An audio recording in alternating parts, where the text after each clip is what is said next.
Israel और Hamas के बीच जंग लगातार जारी है, लेकिन इसका असर पर्यटन नगरी कुल्लू में साफ साफ देखने को मिल रहा है। मणिकर्ण में इजरायली पर्यटक अब वापस लौट रहे हैं, जिसके कारण कारोबार को खासा नुकसान पहुंच रहा है। पर्यटन कारोबार पर इसका बुरा असर पड़ता हुआ नजर आ रहा है।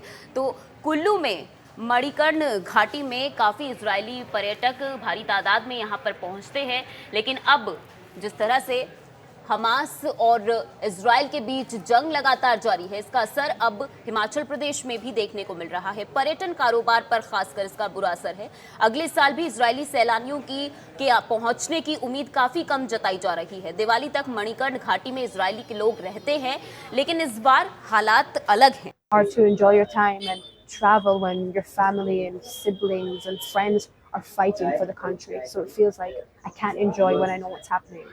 If when I go back, I will volunteer and help the way I can with the army or just generally community help. I know that if I go back, I want to make a difference. And it's really, really hard. We are hearing really bad stories, really terrifying stories, things that I couldn't imagine that could happen. It's really, really difficult to be here, but our thoughts, our hearts are with them, and we really appreciate all the caring and all the questions that people here are asking us and seeing if we are okay. It means a lot.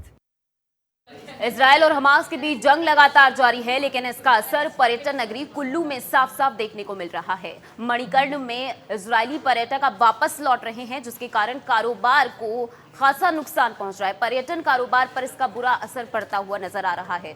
तो कुल्लू में मणिकर्ण घाटी में काफी Israeli पर्यटक भारी तादाद में यहां पर पहुंचते हैं, लेकिन अब जिस तरह से हमास और इजरायल के बीच जंग लगातार जारी है, इसका असर अब हिमाचल प्रदेश में भी देखने को मिल रहा है। पर्यटन कारोबार पर खासकर इसका बुरा असर है। अगले साल भी इजरायली सैलानियों की पहुंचने की उम्मीद काफी कम जताई जा रही है। दिवाली तक मणिकर्ण घाटी में इजरायली के लोग रहते हैं, लेकिन इस बार हालात अलग हैं। hard to enjoy your time and travel when your family and siblings and friends are fighting for the country. So it feels like I can't enjoy when I know what's happening. If when I go back, I will volunteer and help the way I can with the army or just generally community help. I know that if I go back, I want to make a difference. And it's really, really hard. We are hearing really bad stories, really terrifying stories, things that I couldn't imagine that could happen.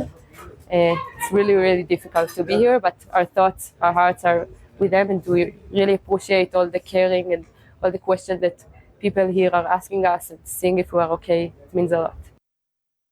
Israel और Hamas के बीच जंग लगातार जारी है, लेकिन इसका असर पर्यटन नगरी कुल्लू में साफ साफ देखने को मिल रहा है। मणिकर्ण में इजरायली पर्यटक अब वापस लौट रहे हैं, जिसके कारण कारोबार को खासा नुकसान पहुंच रहा है। पर्यटन कारोबार पर इसका बुरा असर पड़ता हुआ नजर आ रहा है।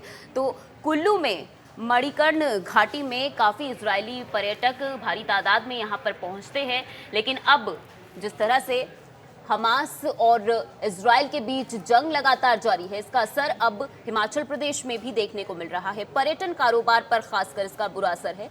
अगले साल भी इजरायली सैलानियों की पहुंचने की उम्मीद काफी कम जताई जा रही है। दिवाली तक मणिकर्ण घाटी में इजरायली के लोग रहते हैं, लेकिन इस बार हालात अलग हैं। hard to enjoy your time and travel when your family and siblings and friends are fighting for the country. So it feels like I can't enjoy when I know what's happening. If when I go back, I will volunteer and help the way I can with the army or just generally community help. I know that if I go back, I want to make a difference. And it's really, really hard. We are hearing really bad stories, really terrifying stories, things that I couldn't imagine that could happen. It's really, really difficult to be here, but our thoughts, our hearts are with them, and we really appreciate all the caring and all the questions that people here are asking us and seeing if we are okay. It means a lot. Bureau report, daily post, Haryana, Himachal.